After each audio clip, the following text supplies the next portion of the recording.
नमस्कार doctors. Physiology का practical exam में कार्डियक के जो कुछ ग्राफ्स होते हैं, कुछ कार्डियक सीवीएस के कुछ चार्ट्स होते हैं जो हमें आने चाहिए। सबसे पहला तो कार्डियक साइकिल, दूसरा उससे रिलेटेड आता है पीवी लूप, और फिर आता है जेवीपी, फिर है एट्रियल पल्स और वो फास्ट एंड स्लो रिस्पॉन्सेज। अगर हम इतना ग्राफ जान लेते हैं, इतने चार्ट को जान लेते हैं, तो हमारा टॉपिक उस चार्ट का जो टेबल है, जो हमारे 5 नंबर का जो टेबल होता है, वो हमारा कवर हो जाएगा। कार्डियक साइकिल का एक चार्ट से शुरू करते हैं।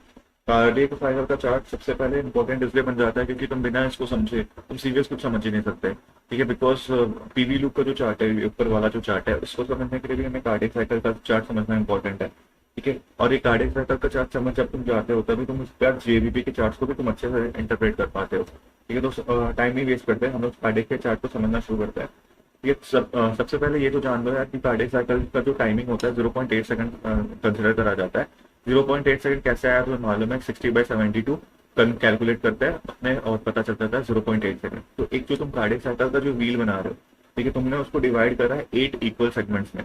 तो 8 इक्वल सेगमेंट्स में तुमने डिवाइड करा है ना डॉक्टर साहब। ठीक है, तो वहां पर जो पहला जो सेगमेंट होगा 0.1 सेकंड का होगा, वो तुम्हारा एट्रियल सिस्टोल लेकर के चला जाता है। बाकी के जो एट्रियल डायस्टोल होता है वो 0.7 सेकंड के लिए होंगे। तुम देखो यहाँ पर जो एट्रियल डायस्टोल है, 0.7 सेकंड का जो चेम्बर में मैंने बना के रखा हुआ है, ठीक है, वो एट्रियल डायस्टोल है। ठीक है, अगर तुम वेंट्रिकल सिस्टम की बात करते हो तो अनलाइक एट्रियल सिस्टम जो कि 0.1 सेकंड में खत्म हो गया था, वेंट्रिकल का जो सिस्टोल होता है वो 0.3 सेकंड तक चलता है। तो 0.3 सेकंड तक अगर वेंट्रिकल का सिस्टोल चल रहा है तो वेंट्रिकल का डैशफोर कितना बचेगा, 0.8 माइनस 0.3, दैट इज 0.5 सेकंड। ठीक है, 0.5 सेकंड तक चला तुम्हारा वेंट्रिकल का डायस्टोल।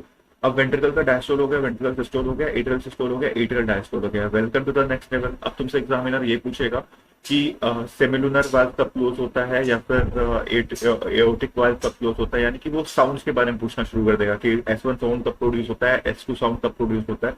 तो यार ये चीज याद रखना कि कभी भी जब साउंड प्रोड्यूस होता है ना, वो क्लोजर ऑफ वाल्व से होता है, कभी भी ओपनिंग ऑफ वाल्व में नहीं होता। नॉर्मली जो बात करते हैं हम लोग, फिजियोलॉजी में बात करते हैं, उसमें कभी भी क्लोजर से नहीं बनता आवाज, सॉरी, ओपनिंग से आवाज नहीं आती। हमेशा जब भी वाल्व क्लोज कर रहे होंगे तभी आवाज आएगी। तो अब क्या होगा ना, यहाँ पर सबसे पहले देख लो, एट्रियल सिस्टोल खत्म हुआ, फिर हम लोग शुरू करेंगे यहाँ पे एट्रियल डायस्टोल। एट्रियल डायस्टोल जब तुम पढ़ रहे हो ना, तो ये याद रखना कि यहाँ पे एक बीच में आता है AV nodal delay. AV nodal delay क्योंकि एट्रियल ने सिस्टोल कंप्लीट करा, और फिर वो जा रहा है एवी नोड के पास अपने इम्पल्स को रिले करने के लिए, और फिर वो जो डीले आता है उसके बाद ही वेंट्रिकल सिस्टोल शुरू होता है ताकि एफिशिएंट कॉन्ट्रैक्शन हो पाए। तो वेंट्रिकुलर सिस्टोल जब शुरू हो रहा है तो यहाँ पर क्या होता, जो आउटा का जो प्रेशर था ना, एट्रिया का जो प्रेशर था ना, वो अब कम हो जाएगा क्योंकि अब वो जो डायस्टोल में जा रहा है। अब वो जो वेंट्रिकल्स का जो प्रेशर है, वेंट्रिकल्स का प्रेशर एट्रिया के प्रेशर से तो ज्यादा है लेकिन आउटा के प्रेशर से कम है। ठीक है, जो वेंट्रिकल्स का प्रेशर है पहले फेज में, ठीक है, वो एट्रिया के प्रेशर से ज्यादा है। ठीक है, जो ऊपर जो एट्रिया है ना, उनके प्रेशर से ज्यादा है, लेकिन आउटा से कम है। ठीक है, आउटा से कम है। तो अब क्या होगा, जो एवी वाल्व होंगे ना, वो क्लोज हो जाएंगे क्योंकि यहाँ पे प्रेशर ज्यादा है, तो वो बैक प्रेशर से इनको क्लोज कर देगा। अब जैसे ही तुम्हारा क्लोज हो जाता है एवी वाल्व, तो क्लोजर से क्या होता है, साउंड प्रोड्यूस होगा। साउंड कौन सा प्रोड्यूस हो जाएगा, S1 प्रोड्यूस हो जाएगा। यहाँ पे साउंड S1 हमारा प्रोड्यूस हो गया। तो मैंने लिख भी रखा हुआ है क्लोज्ड एवी वाल्व, तो ये तुम्हें पता होना चाहिए। तो इस फेज का नाम क्या हो गया, जो पहला फेज होता है कार्डियक साइकिल में, उसको नाम दिया गया है आइसो। सारे देखो, ये भी बंद है ना, ये एवी वाल्व भी बंद है, यहाँ पे सेमिलुनर वाल्व भी बंद है। ठीक है, तो एक क्लोज चेम्बर बन गया, तो आइसो वॉल्यूमेट्रिक चेम्बर हो गया ये। ठीक है, तो आइसो वॉल्यूमेट्रिक क्या नाम देंगे बताओ। और ये क्या है ना, वेंट्रिकल सिस्टोल कर रहा है, ठीक है, तो कॉन्ट्रैक्ट कर रहा है ना, तो आइसो वॉल्यूमेट्रिक कॉन्ट्रैक्शन, ये पहला फेज का नाम हो गया। हम लोग दूसरे फेज की बात करते हैं। अब तुम यहाँ पर इस पे आओ, अब ये कॉन्ट्रैक्शन शुरू कर चुका है। ठीक है, अब ये कॉन्ट्रैक्शन शुरू करेगा, तो आउटा का जो प्रेशर से पहले तो वेंट्रिकल्स का प्रेशर कम था, ठीक है, लेकिन अब ये ज्यादा कॉन्ट्रैक्शन शुरू कर रहा है, तो यहाँ का जो प्रेशर होगा ना चेम्बर का, वो आउटा के भी प्रेशर से ज्यादा हो जाएगा। अब वेंट्रिकल्स का pressure is more than aorta का प्रेशर, तो semilunar valve is bound to open.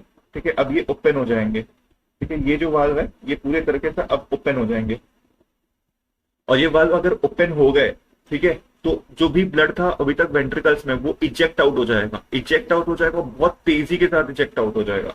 ठीक है, तो इस जब जैसे ही वो तेजी के साथ इजेक्ट आउट होता है तो इसका इस फेज का नाम हम लोग देते हैं फर्स्ट या फिर रैपिड इजेक्शन फेज।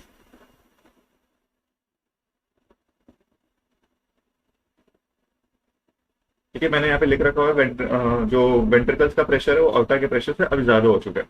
अब क्या होता है, जैसे जैसे ब्लड यहाँ पे भरना शुरू हो जाता है, अगर यहाँ पे ब्लड की बात कर रहे हैं हम लोग, अगर ब्लड की बात कर रहे हैं यहाँ पर, तो यहाँ पे अगर ब्लड भरना शुरू हो गया तो अब ये ना एक रेजिस्टेंस देगा, एक हिंड्रेंस देगा जो इनकमिंग ब्लड है।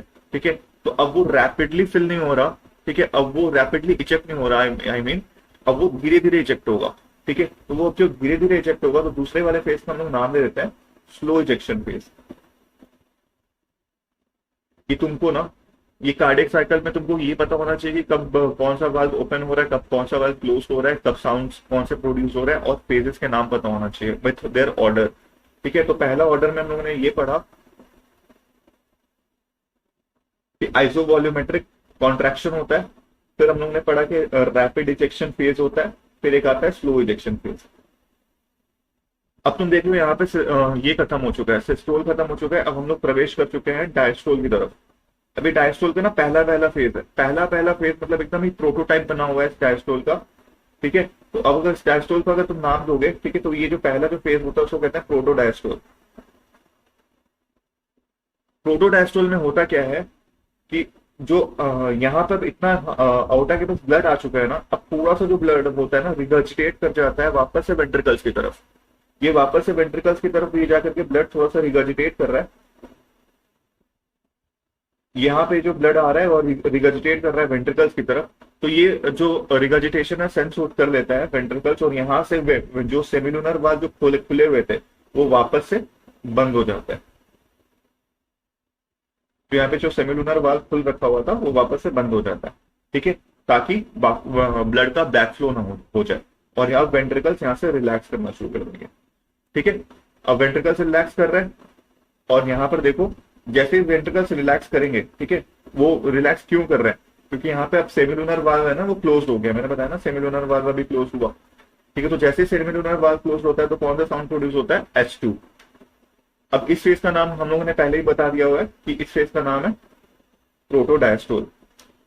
अब प्रोटोडायस्टोल के बाद हम लोगों ने ये देखा कि वेंट्रिकल्स के जो प्रेशर है ना, वेंट्रिकल्स का जो प्रेशर है अब वो रिलैक्सेशन में जा चुका है, अब वो धीरे धीरे एट्रिया के प्रेशर से भी वो कम हो जाएगा।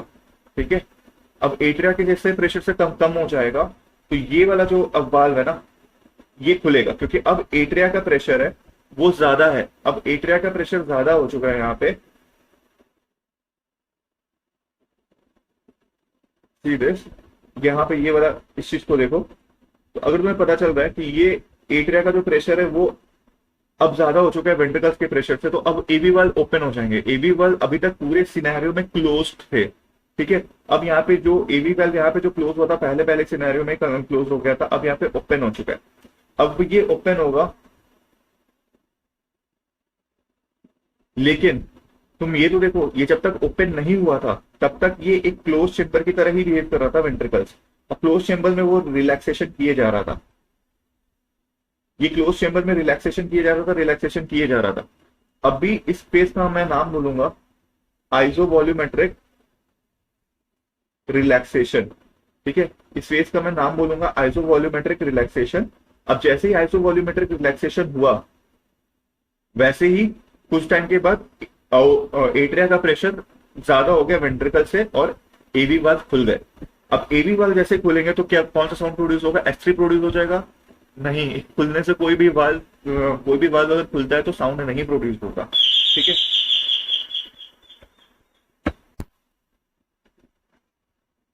तुम लोगों ने देखा यहाँ पे, तो यहाँ से जैसे ही अब यहाँ पे एवी वाल्व को ना मैं ओपन दिखाता हूँ, एवी वाल्व को मैंने ओपन दिखाया,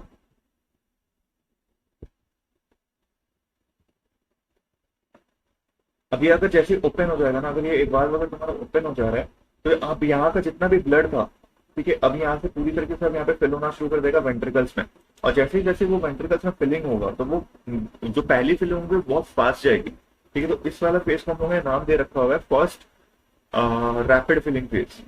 ठीक है, फर्स्ट रैपिड फिलिंग फेज। ठीक, फर्स्ट रैपिड फिलिंग फेज हो गया यहाँ पे। अब फर्स्ट रैपिड फिलिंग फेज के बाद आता है सेकंड रैपिड फिलिंग फेज नहीं। ठीक है, क्योंकि जब जैसे तुमने फर्स्ट रैपिड फिलिंग फेज कर दिया ना, वो तो ग्रेविटी से चला गया, लेकिन अब ना थोड़ा थोड़ा ही ब्लड यहाँ पे सिप सिप सिप सिप करके रिश्ता रिश्ता सा ब्लड नीचे उतर रहा होता है। ठीक है, बहुत ही हौले वाले से बढ़ता है, यहाँ पे ज्यादा फिलिंग नहीं होती है। ठीक है, तो उसको कहते हैं हम लोग डायस्टेसिस। ठीक है, क्योंकि डायस्टोल में दोनों के दोनों ही है और मतलब बहुत धीरे धीरे ब्लड आगे बढ़ रहा है। ठीक है, तो इस फेज का नाम हो गया डायस्टेसिस। और फाइनली जो बचा कुचा ब्लड है, इस टाइम पे क्या होता है, जो एट्रिया होता है बहुत जोर का कॉन्ट्रैक्शन करता है। ठीक है, जिसको कहते हैं एट्रियल सिस्टोल। ठीक है, एट्रियल सिस्टोल अपना कॉन्ट्रैक्शन करता है और एट्रियल सिस्टोल के कॉन्ट्रैक्शन से क्या होता है, जो बच्चे कुछ थोड़े जो भी ब्लड होंगे ना, वो भी तुम्हारे उतर जाते हैं वेंट्रिकल्स में। तो ये वाला जब एट्रिया ज्यादा कॉन्ट्रैक्ट करता है ताकि बच्चे कुछ ब्लड को भी अंदर वो डाल सके, तो उस फेज का नाम हो जाता है, यहाँ पे फर्स्ट रैपिड फिलिंग था, यहाँ पे सेकंड रैपिड फिलिंग हो जाएगा। अब देखो, जब फर्स्ट रैपिड फिलिंग फेज हुआ ना, तो एकदम धम करके जो आवाज आती है वो सुनाई देती है, तो S3 नाम है। और जो सेकंड रैपिड फिलिंग फेज का जो धम करके जो आवाज आएगी वो नाम हो जाएगा S4। ठीक है, S3 और S4 नेचुरली तो नहीं सुनाई देते हैं, लेकिन हाँ होते हैं, नॉर्मली प्रेजेंट होते हैं, लेकिन सुनाई नहीं देते। ठीक है, तो यहाँ पे मतलब एक बार मैं फटाफट से रिवीजन करा देता हूँ कार्डियक साइकिल का। इसी डायग्राम पे ध्यान से देखना। जो कार्डियक साइकिल के टाइमिंग तुमसे पहले पूछेगा तो 0.8 सेकंड्स। एट्रियल सिस्टोल कितना चलता है, 0.1 सेकंड। एट्रियल डायस्टोल कितना चलता है, 0.7 सेकंड्स। वेंट्रिकल सिस्टोल कितना चलता है, 0.3। वेंट्रिकुलर डायस्टोल चलता है 0.5। पहला फेज का नाम होता है आइसोवॉल्यूमेट्रिक कॉन्ट्रैक्शन। ठीक है, तो मैं एक बार स्लाइड की तरफ ही ध्यान दो, वहां पे ही मैं बताता हूँ। ठीक है, ये आइसोवॉल्यूमेट्रिक कॉन्ट्रैक्शन चलेगा यहाँ पे आइसोवॉल्यूमेट्रिक कॉन्ट्रैक्शन होगा। आइसोवॉल्यूमेट्रिक कॉन्ट्रैक्शन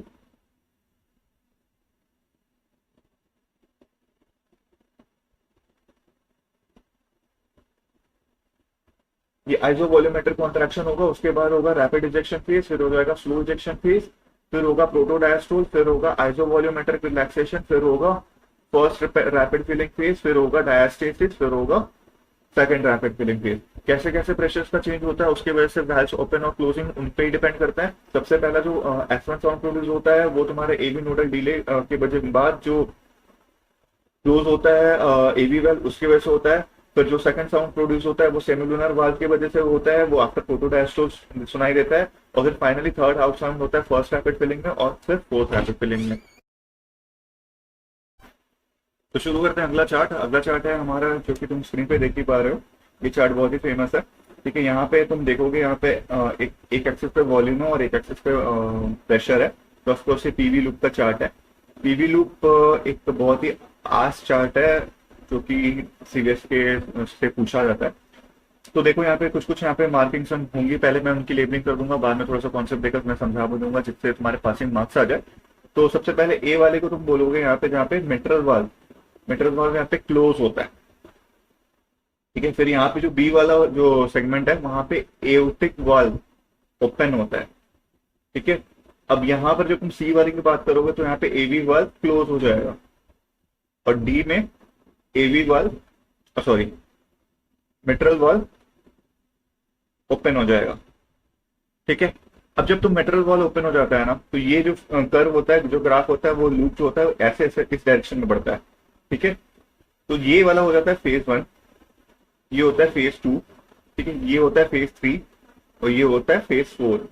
चूंकि मैंने तुम्हें कार्डियक साइकिल अभी पढ़ा दिया है और प्रीवियस अगर तुमने कार्डियक साइकिल का कॉन्सेप्ट तुम्हें बेसिक होना चाहिए, कार्डियक साइकिल तो होना चाहिए समझने के लिए, तो हम लोग कॉन्सेप्ट में आते हैं। तो जो सेकंड वाला पार्ट है ना, तो सेकंड वाला पार्ट है, उसका नाम क्या हो जाएगा, आइसोवॉल्यूमेट्रिक कॉन्ट्रैक्शन।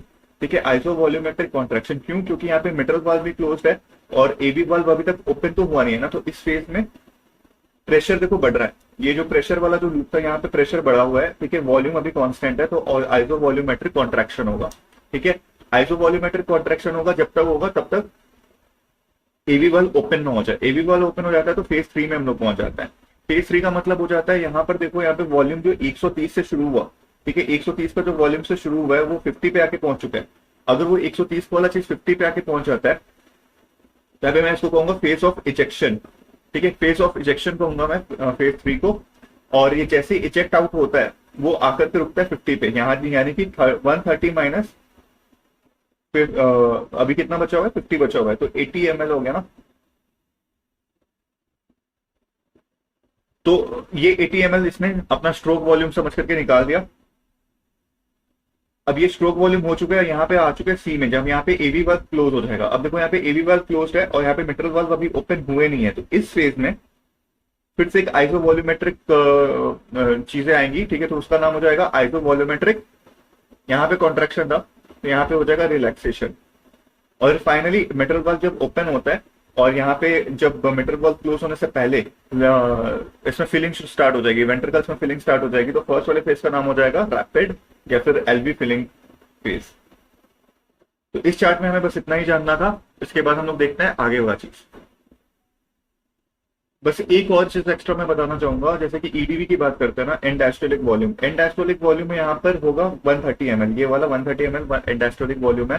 तुमसे वो ये भी पूछ सकते हैं सिस्टोलिक वॉल्यूम बता दो, तो वो होगा 50 ml, जो कि यहाँ पे मैंने मेंशन कर रखा हुआ है। विड्थ ऑफ द लूप, अगर ये तुम ये पूरी विड्थ की बात कर रहे हो ना, जो विड्थ ऑफ द लूप है, यहाँ पे जो पूरा विड्थ ऑफ द लूप है, ठीक है, तो जो विड्थ ऑफ द लूप है होगा ना, वो तुम्हारा स्ट्रोक वॉल्यूम को बता रहा है, यानी कि 130 minus 80 130 minus 50 that is 80 ml, ठीक है, 80 ml तुम्हारा वो स्ट्रोक वॉल्यूम है। और फिर फाइनली जो हाइट ऑफ द लूप होगा, जो ये जो हाइट हमने पढ़ रखा हुआ है, इसका जो लूप का जो हाइट है, ये जो हाइट होगा वो हाइट बताता है आउटिक प्रेशर को, और आउटिक प्रेशर वो इनडायरेक्ट रिप्रेजेंटेशन किसका भी होता है, आफ्टर लोड का, ठीक है, ये आफ्टर लोड का इनडायरेक्ट रिप्रेजेंटेशन भी है, ठीक है। प्रीलोड का डायरेक्ट इनडायरेक्ट रिप्रेजेंटेशन या फिर डायरेक्ट रिप्रेजेंटेशन कौन सा है, एंड डायस्टोलिक वॉल्यूम। जो एंड डायस्टोलिक वॉल्यूम है ये प्रीलोड बताता है।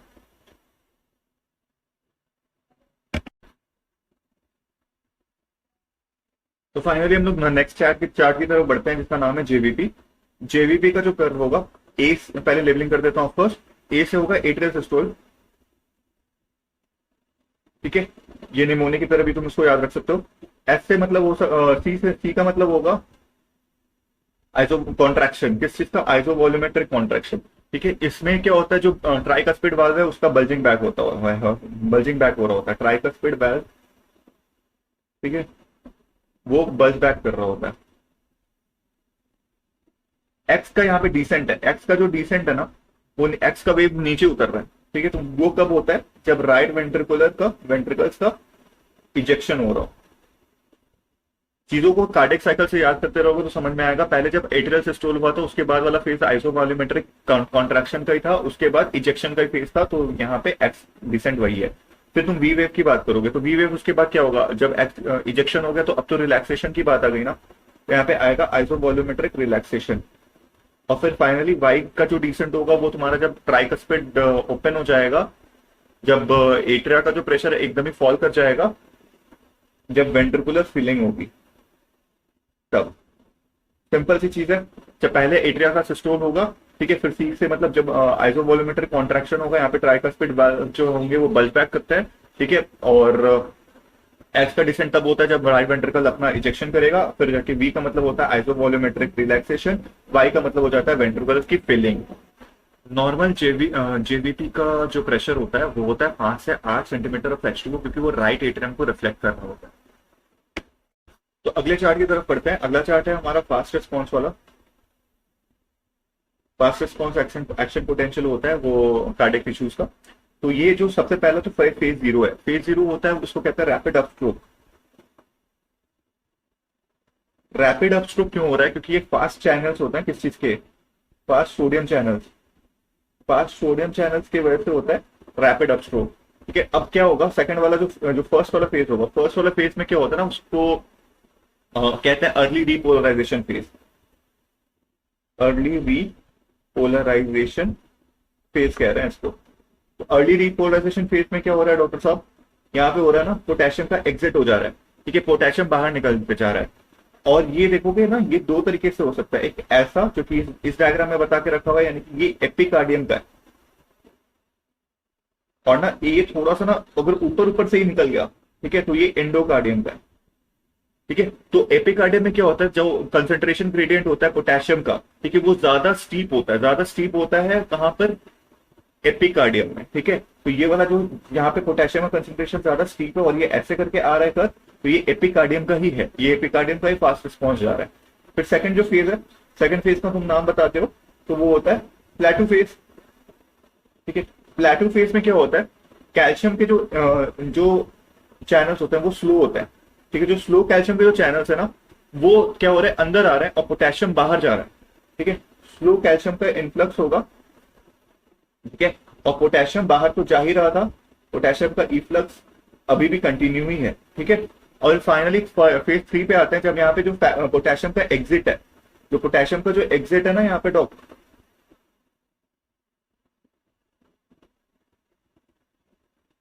वो बहुत तेजी से हो रहा है। ठीक है, और फिर फाइनली फोर्थ वाला जो फेज है वो आरएमपी है।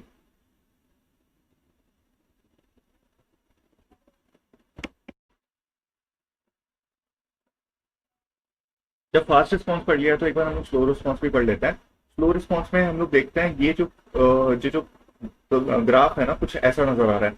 तो स्लो रिस्पॉन्स में तुम देखो यहाँ पे फेज 1 यहाँ पे है, फेज 2 यहाँ पे, फेज 3 यहाँ पे, फेज 4 यहाँ पे, फेज 5 यहाँ पे है। ठीक है, जो इनको ये वाला जो चीज है ना, उसको कहते हैं प्री पोटेंशियल। ठीक है, प्री पोटेंशियल या फिर पेस मेकर पोटेंशियल।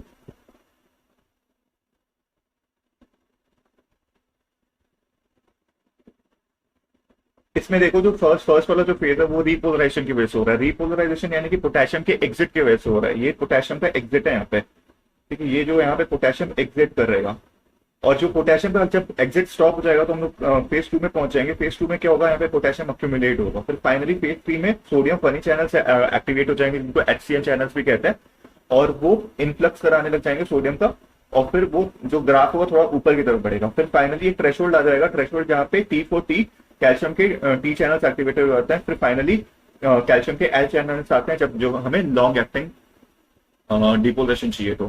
ठीक है, लॉन्ग एक्टिंग चैनल्स मतलब कैल्शियम के एल चैनल्स। अगला टॉपिक है हमारा wave form of a pulse. Wave form of a pulse में क्या होता है, ये जो हम लोग ये पल्स का ये जो चार्ट देख रहे हैं ना, वो बेसिकली रेडियल आर्टरी पे। ठीक है, तुम ये रेडियल आर्टरी का ही चार्ट देख रहे हो। ठीक है, रेडियल आर्टरी में ऐसा तुम्हें डायक्रोटिक नॉच अच्छा वाला दिखाई देगा, मतलब 2 नॉच दिखाई देंगे, पी और टी वेव्स दिखाई देंगे। लेकिन अगर तुम्हारा कैरोटिड पल्स अगर कोई पूछता है, कैरोटिड आर्टरी का पल्स, तो वो सिर्फ एक ऐसा नहीं उतरेगा। यहाँ पर तुम देख पा रहे होगे कि यहाँ पे पी वेव भी है, टी वेव भी है, यानी कि ये रेडियल आर्टरी की तरफ इशारा कर रहा है। ठीक है, तो फिर इसको मेजर करने के लिए एक मशीन आती है जिसका नाम होता है डर्जन स्फिग्मोग्राफ। पूरे स्पेक कलाइयों पे एक मशीन बांधी जाती है, फिर उससे ये वेव फॉर्म निकलता है। अब पी का मतलब हो जाता है परकशन वेव। ठीक है, पी का मतलब हमें याद रखना है परकशन वेव। ठीक है, परकशन वेव होता है। और टी का मतलब हो जाता है टाइडल वेव। अब जो परकशन वेव है ना, ठीक है, वो क्यों हो रहा है, ठीक है, वो होता है हमारा सिस्टोल के राइज की वजह से। जो सिस्टोल में प्रेशर का जो राइज हो रहा है ना, सिस्टोलिक राइज ऑफ प्रेशर, ये वाला चीज पास सिस्टोल की तरफ जा रहा है। ठीक है, अब ये यहाँ जैसे ही सिस्टोल खत्म होता है, फिर यहाँ पे टाइडल वेव आएगा। टाइडल वेव को मेजर करने के लिए 3 फिंगर्स का हम लोग यूज कर रहे होते हैं। ठीक है, 3 फिंगर्स का हम लोग यूज कर रहे होते हैं। जो प्रॉक्सिमल फिंगर है, जो प्रॉक्सिमल फिंगर है ना, उससे तुम क्या करते हो, वॉल्स को कंप्रेस करते हो। जो प्रॉक्सिमल फिंगर है, टाइडल वेव में ही लिख दे रहा हूँ, प्रॉक्सिमल फिंगर जो है, उससे तुमको जो वेसल की जो वॉल है उसको तुम कंप्रेस करते हो। Compress vessel wall. जो तुम्हारा ये है दूसरा दूसरा जो मिडिल फिंगर होगा, मिडिल फिंगर से तुम एक्चुअली पल्स को फील करोगे, फील पल्स। फिर फाइनली जो डिस्टल फिंगर होगा, वो जो पाल्मर आर्च है ना, उससे ना बैक फ्लो आ रहा होता है ब्लड का, उसको भी तो प्रिवेंट करना होगा ना, नहीं तो फिर वो गलत रीडिंग देगा। तो जो डिस्टल फिंगर है, ठीक है, तो बैक फ्लो को, जो बैक फ्लो आ रहा होता है उसको, जो रेट्रोग्रेड रेट्रोग्रेड पल्सेशन आ रही होती है ना, रेट्रोग्रेड पल्सेशन कहां से आएगी, पाल्मर आर्च की तरफ से आएगी, पाल्मर आर्च, तो उसको प्रिवेंट करता है। ठीक है, तो ये डिस्टल फिंगर का ये हमारा रोल हो गया। फिर फाइनली यहाँ पे तुम देखो पाओगे एक डायक्रोटिक नॉच है। ठीक है, और ये डायक्रोटिक वेव है। तुम देखोगे जो प्रोटोडायस्टोल है, जैसे कि कैरोटिड में आर्टरी में देखोगे तो ये पे प्रोटोडायस्टोल होगा ना, और जैसे ही सडन क्लोजर होता है, यहाँ पे सडन क्लोजर होता है किसका, सेमिलुनर वाल्व का। सेमिलुनर वाल्व जो होंगे ना, सेमिलुनर वाल्व, उनका सडन क्लोजर होगा, क्लोजर हो जाएगा, तो इसकी वजह से ये डायक्रोटिक नॉच प्रोड्यूस होता है। ठीक है, तो यहीं पे हमारा कार्डियक के जितने भी चार्ट्स आने वाले हैं प्रैक्टिकल एग्जाम में, वो हमने कंप्लीट कर दिया है। अब हम लोग प्रैक्टिकल के जो चार्ट्स आने वाले हैं रेस्पिरेटरी सिस्टम वाले, फिर सीएनएस के भी देख लेंगे और नर्वस न्यूरोमस्कुलर जंक्शंस के भी देख लेंगे। तो ये सारे चार्ट्स मैं कंप्लीट करा दूंगा। तुम्हारे लाइक करने से ना, इस वीडियो को अगर तुम लाइक करते हो ना, तो थोड़ा सा डोपामिन मेरे अंदर भी जनरेट होता है और मुझे भी प्रोत्साहन मिलती है कि मैं और भी अच्छे अच्छे वीडियोस निकाल सकूं और बहुत क्रिएटिव तरीके से निकाल सकूं। तो प्लीज इस चीज को लाइक करो, कमेंट करो और कमेंट करके ये भी मुझे बताओ कि कौन सा वीडियो तुम्हें अगला चाहिए, और सब्सक्राइब तो कर ही दो यार।